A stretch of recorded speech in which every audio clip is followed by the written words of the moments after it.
do more than give a half apology and provide the full apology now.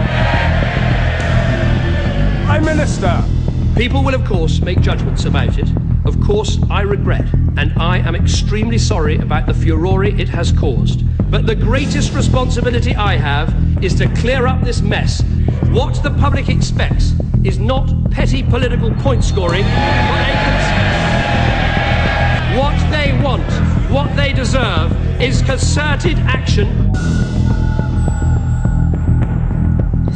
That heated debate there in the British Parliament today, where the British Prime Minister himself had to defend himself against his so-called contacts with the disgraced media mogul Rupert Murdoch. There were sensational scenes yesterday as well when the mighty media mogul Rupert Murdoch faced a grilling by British MPs on the hacking scandal that has shaken his media empire and forced a shutdown of the high-selling tabloid News of the World. Today, British Prime Minister David Cameron defended himself against his alleged links with Rupert Murdoch.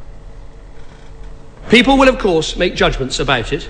Of course, I regret, and I am extremely sorry about the furore it has caused. With 20/20 hindsight and all that has followed, I would not have offered him the job, and I expect that he wouldn't have taken it. And another question that arose yesterday, whether the Conservative Party had also employed Neil Wallis.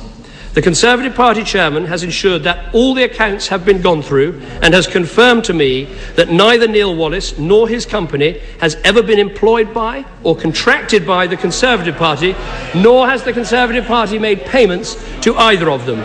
But the greatest responsibility I have is to clear up this mess. What the public expects is not petty political point scoring, what they want, what they deserve, is concerted action to rise to the level of events and pledge to work together to sort this issue out once and for all. And it is in that spirit that I commend this statement to the House. The Prime Minister was compromised by his relationship with Mr. Coulson and therefore could not be told anything at all about an investigation concerning a member of his own staff.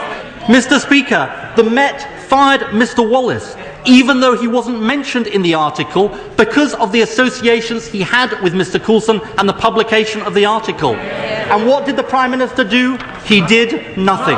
It's not about hindsight, Mr. Speaker. It's not about whether Mr. Coulson lied to him. It is about all the information and warnings that the Prime Minister ignored.